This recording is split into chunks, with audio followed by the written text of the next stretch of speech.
বলে নিচ্ছি এই ব্যতিক্রম ধর্মী সবজি ক্ষেতের যিনি কারিগর, ওনার সঙ্গে।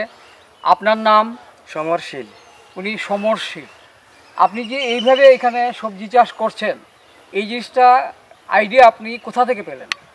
এটা ধরুন বাইরের অনেকে আমরা এটা বাইরে থেকেই বাইরে আগে থেকেই যারা যারা এই পদ্ধতিতে করছে এই পলিথিন দিয়ে, তো এটা ঘাসের জোর কম হয় আর মানে কামলা কাজের ইয়েটা আর কি কাজের লুক মানে না রাখলে সারে এইটাই একটা উপকার হয়, ঘাস হয় না, আগাছা জন্মে না, ফসল ভালো হয়। আর সারও বৃষ্টির জলে ধুয়ে যায়? সারটাও বৃষ্টির জলে ধুয়ে যায় না, এই পলিথিনের নিচে সার থেকে যায়, এরপরে আরেকটা অন্য অন্য ফসলও করা যায়। আচ্ছা আচ্ছা। তো এখানে আপনারা কী ধরনের সার ব্যবহার করেছেন?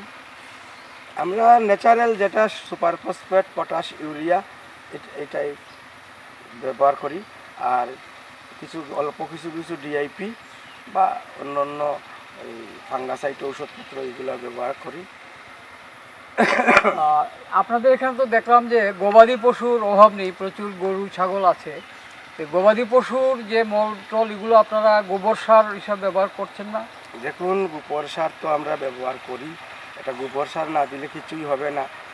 যে কোনো সবজি ক্ষেত করতে হলে গোবর দিতে লাগে, কিন্তু আমাদের অনেক ক্ষেত করতে গিয়ে অনেক সমস্যা। ওই যে দেখছেন এই যে উচ্ছা ক্ষেত, এই উচ্ছা ক্ষেতের মধ্যে অর্ধেক গাছ প্রায় মরে গেছে। এটা মাটিতে ব্যাকটেরিয়া উৎপাদন হয়, আর এই ব্যাকটেরিয়ায় আমাদের মানে অনেকটা গাছ মরে যায়।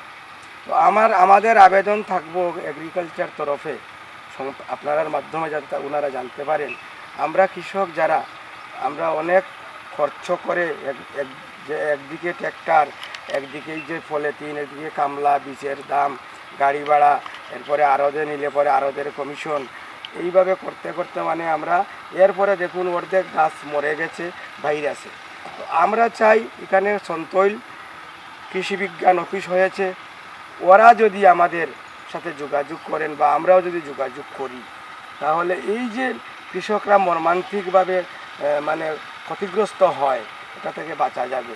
যেমন ধরুন গাছটা এখন ফসল ধরছে, কিন্তু অনেকটা গাছ দেখুন মরে গেছে, ফসল ধরছে, ধরাকালীন অবস্থায় মারা যাচ্ছে।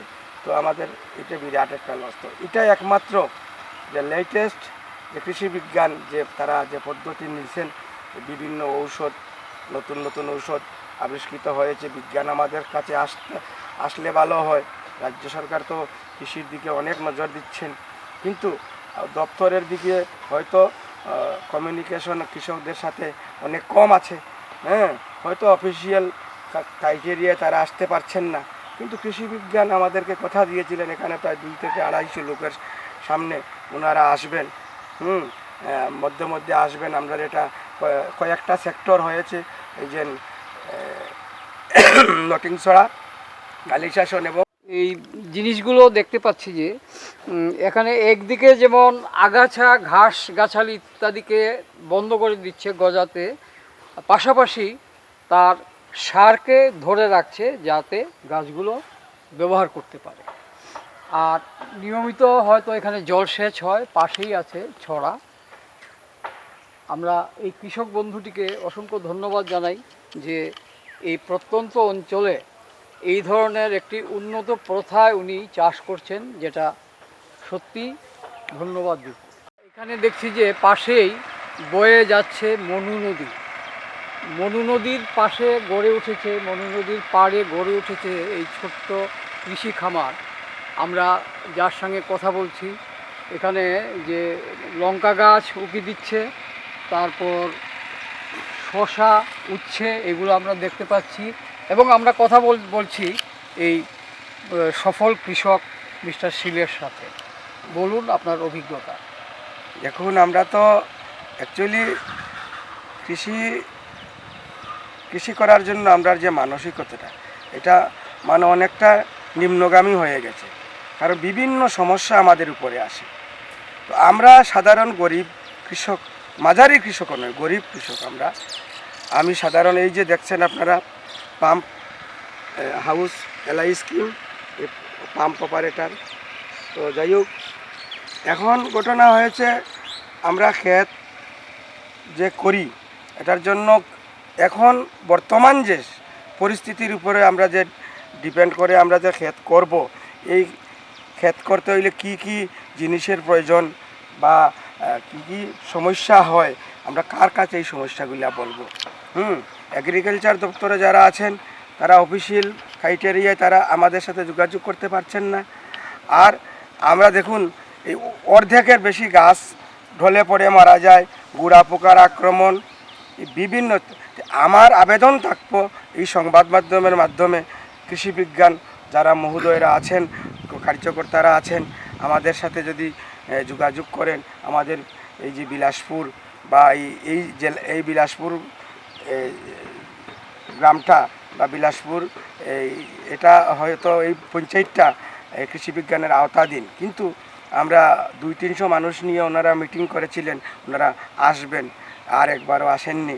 তো কৃষি বিজ্ঞান যদি আমাদেরকে সহযোগিতা করে, আমরা দেখুন অনেক খরচ, একদিকে যেমন পাওয়ার টিলারের, একদিকে কামলা খরচ, একদিকে উন্নত মানের বীজ কালেকশন করতে হয়, একদিকে এই যে দেখুন পলিথিনের উপরে ক্ষেত করতে হয়, হ্যাঁ, এরপরে যেমন অনেক সমস্যা হয়। কিন্তু রাজ্য সরকার তো বিভিন্ন সুযোগ সুবিধা দিচ্ছেন, বিরাট কৃষির উপরে বিরাট প্রাধান্য দিচ্ছেন। আমরা যে পাম্প অপারেটর, আমাদের বেতন একসাথে 2000 টাকা বাড়িয়ে দিয়েছেন যাতে কৃষকরা জল পায়।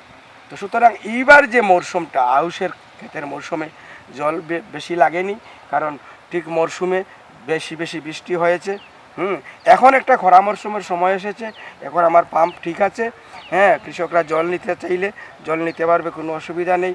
কিন্তু ঘটনা হয়েছে যারা আমাদেরকে সহযোগিতা করবেন, একটা ব্রাইট ফোকাসিং আমাদের উপরে যারা দেবেন, কিন্তু ওনারা আমাদের সাথে যোগাযোগ করছেন না, যেটা কৃষি বিজ্ঞানকে আমি আবেদন করব, বারবার আবেদন করছি। আমরা গরিব কৃষক, কম বুদ্ধিজীবী আমরা, কিন্তু আমরা যদি এই সহযোগিতা কৃষি বিজ্ঞান থেকে পাই, এটা বিশেষ নিবেদন।